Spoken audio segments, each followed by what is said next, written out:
A Man Called Otto. This is about the driver of the school bus and The Simpsons. No, this is Tom Hanks's new one, Hey, which came out. Get off my lawn. I've been quite looking forward to this because I thought it looked quite good. And the trailer sold it as a sort of quirky little comedy of a grumpy old man, and it kind of reminded me of, or the trailer reminded me of, the Walter Matthau and Grumpy Old Men. Sort of these two, the sort of grumpy old guy, and there's people being nice to him and stuff. But this was a much more sort of a darker comedy because it actually deals with suicide. Because the main story is, which you find out quite early on in it, is that Tom Hanks has lost his wife. He's now retired, and he just finds no reason to live anymore. So he just wants to kill himself. Forcibly retired. Well, yeah. Can I guess his wife committed suicide or something then? No. It was I don't want to sort of go too much into the story, but there is kind of like a whole backstory of what happens. And no, she just it was, I want to say cancer. Am I right in saying that? I forget now. It was. Guys, you can go into it. cancer, I'm never but going to watch it.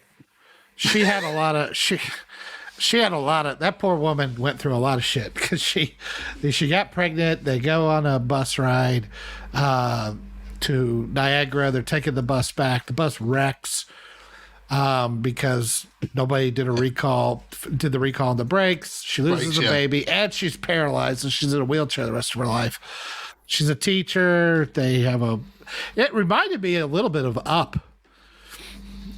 Yeah, that's a good way to put it. Yeah. It had a little bit of that.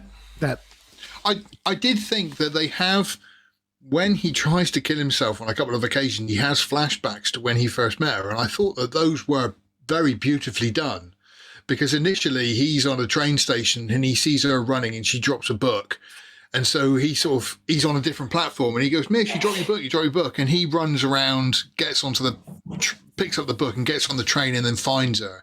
But then finds he hasn't got enough money to pay for his fare, so she pays for it.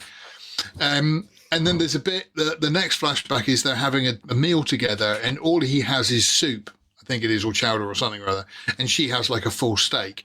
And she said, "Are you not hungry?" And he goes, "No, I ate before I came out." And she says, so-and-so. And he goes, "I couldn't afford it." He said, "I haven't got a job at the moment. My dad's just passed away," and stuff like this. And he gets to go up and leave, and she stops him. And genuinely, I was like, "That's really beautiful," because it was really sweet. It was really nicely done. It was beautiful.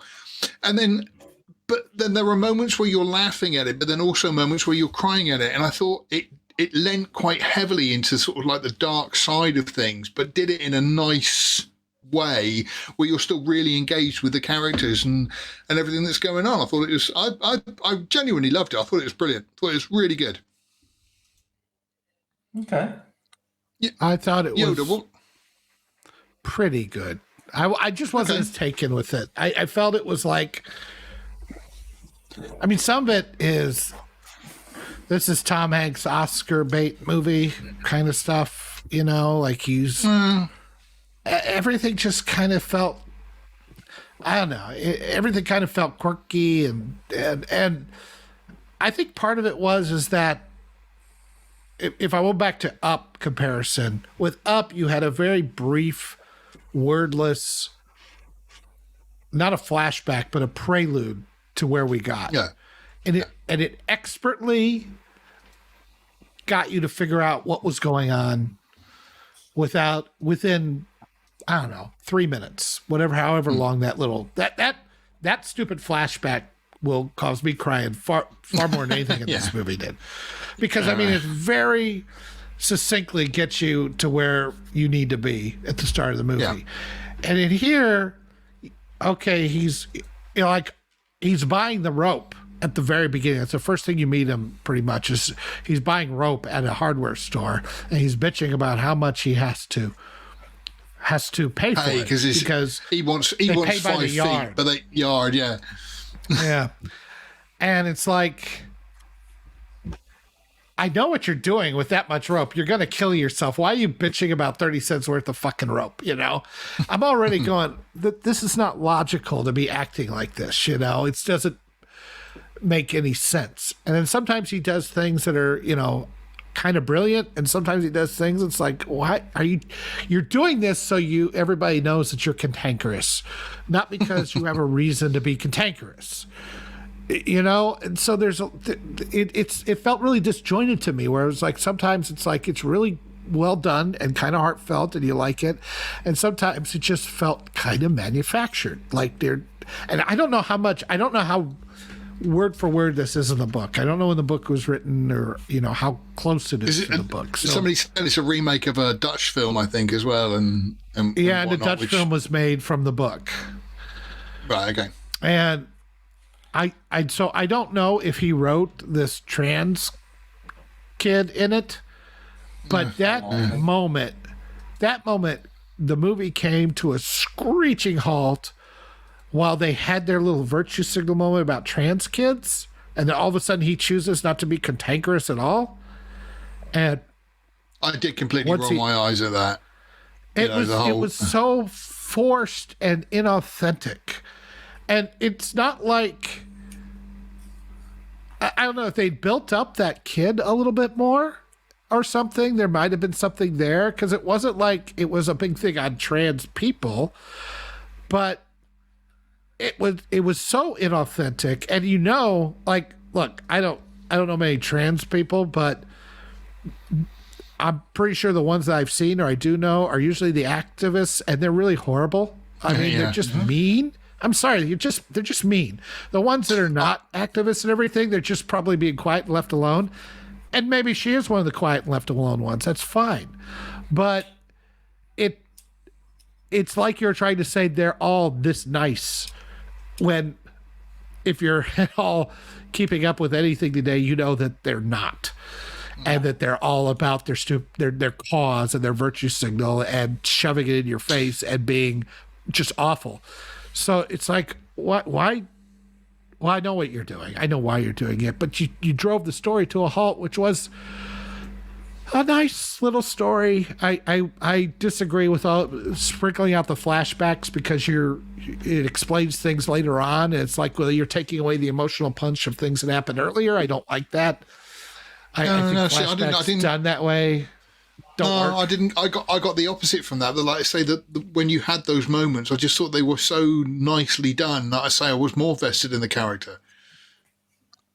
I mean, I think this is just maybe I think it's just maybe a difference of taste and not necessarily the good or bad. Oh, okay. I found that there was a lot of things that were telegraphed, or I'm like going, oh, well, this must have happened in the flashback. We'll just have to wait to get to it. And you know, to me, it was kind of obvious, some of this kind of stuff. And so I was having trouble connecting, because it felt like if they had changed the structure around, it would have flowed a little bit more organically. And that would have done the story a world of good. It's not a terrible story or anything. Hanks does a good job, and I like some of the stuff that they were doing in it. And some of it just felt a little, I mean, they're trying to take out this condo place that people are in or renting, that this real estate company, I guess, is trying to kick people out. Die America. So they can yeah. But they're building things that to me look almost exactly the same. And I'm going, okay, why take this one out? Just refurbish it. That's what people do around here. They don't destroy homes because they're worth too much anymore. All you have to do is refurbish them, or you can do that, you know, flip and flop stuff that you see on HGTV, or you know, you can take each unit as they go and just redo them, and you can make more money that way with a lot less cost. But I guess they're trying to kick them out, and to what end? It doesn't make any sense. It's just to show little guy defeats big guy. Okay, I get it, but why is the big guy trying to do this? It doesn't. I don't know. Maybe I'm too into the real estate market, but this doesn't ring true to me. I don't get it. It makes more financial. It makes more financial viability if he invested in properties. Well, I mean, you can blow got up the entire thing and start from scratch, or you can use what's there and make it nice. One's a lot cheaper than the other and has a lot more money coming back to you. I don't understand what they're trying to do. And they don't tell me what they're trying to do. They just try to kick people out because they're big or mean. Okay? But what are you trying to do? I suppose maybe that in like the original Dutch version or whatever, there might have been a more solid explanation towards that. Then I'm guessing. Wonder, I don't know. Yeah. It's just to me, this is a devil in the details kind of thing. There's good parts, but the details drive me nuts. This is what I nitpick on Star Wars, everything else. So I try to be the same way. No, that's fair enough. There's some details in here that I go, wait, that doesn't make sense, and then I get pulled out again. And that irritates me. Like I say, I didn't know what I was expecting, and like I say, I thoroughly enjoyed it from beginning to end. I thought it was really well done, and I'm not going to sit there and lie, but I was crying at the end because it was really beautifully done. My wife was too, and I'm like, oh, he's going to die. He's got an enlarged heart. Yeah, he'll die at the end. Does he die? Yeah. Everybody, I mean, it wasn't like it was even a secret. It's like they kept talking about his enlarged heart and his medical condition. I'm like, oh, he'll die at the end. Okay. But it won't be suicide. That will be the thing. And when you feel like it's telegraphed like that and then it does exactly, it's like, okay, well, I knew this, 30, 40 minutes ago. But yeah, conversely though, he's tried suicide near the beginning of the movie, and then when he's actually sort of finding a reason to stay alive, then it's kind of nature taking its course and killing him, which I thought was an interesting take on it. Why does he decide to stay alive? Because of the trans kid? No. There's a whole basically there's some new neighbours move in, and they have kids who love like grumpy old Otto sort of thing, and the family are just a nice family, and there's different people around that he just finds a reason to sort of stay alive for, that he thinks because his wife's gone and because he hasn't got the job anymore, there's just no reason to carry on. But there are people out there that heart attack at the end.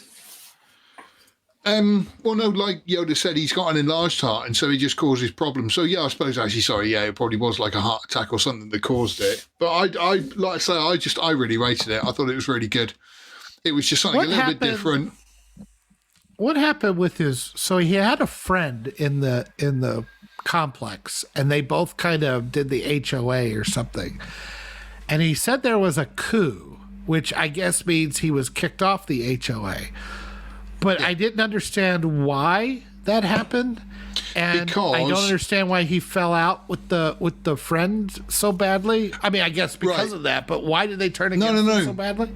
I didn't get what I got from that was with the housing association thing. He got thrown out because he felt that the bigger corporation weren't making houses that were going to be friendly for his wife who was in the wheelchair.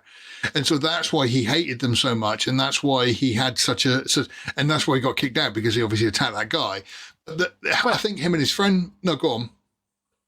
Well, I guess I don't understand. They're living someplace. He's already got a wheelchair ramp. They're not going to be redoing their place. He owns it, so it's up to him. And if they're building new stuff without wheelchair accessibility, I mean, that's not good. They should, but I'm pretty sure they have to. And they've had to do that since the 90s anyway. So that's the law. And secondly, at least in America it is.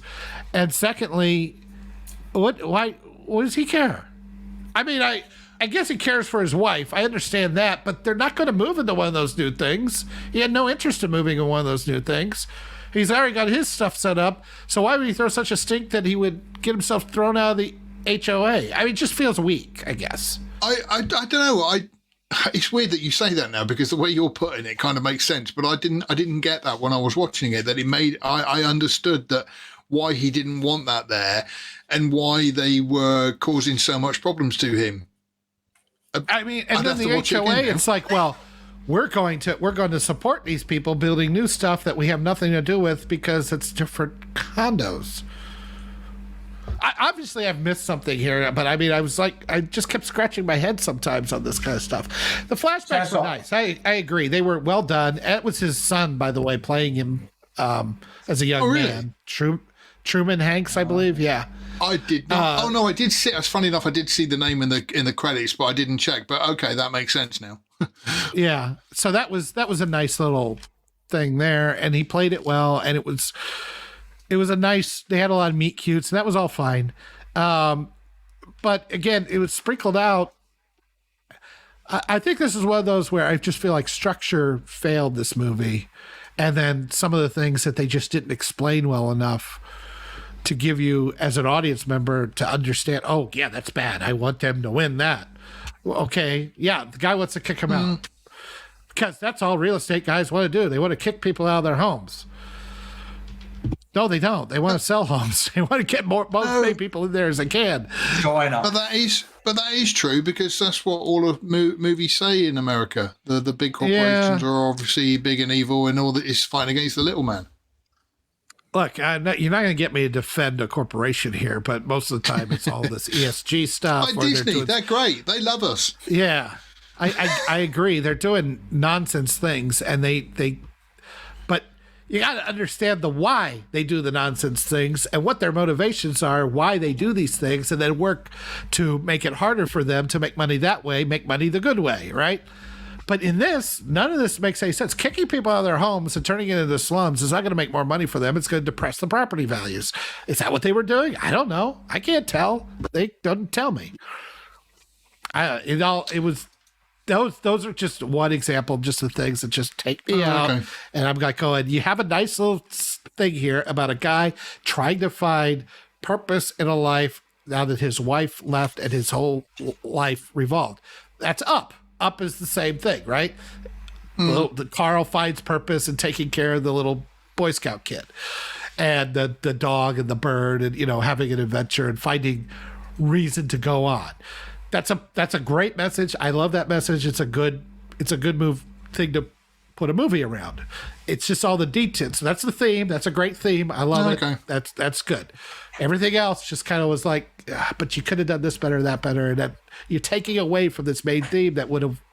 You had a good one and you fucked it up. Yeah, like I say, I mean, it's funny now because I won't mind tracking down the original Dutch whatever version or Norwegian or whatever it was, and giving that a watch, because I think that'll be quite interesting. But like I say, I liked it. I thought it was a nice little story, and it was heartfelt, and it was the first time in a long time I've actually enjoyed just watching a series of characters, doing their thing. Usually I lose interest in characters, particularly on modern films.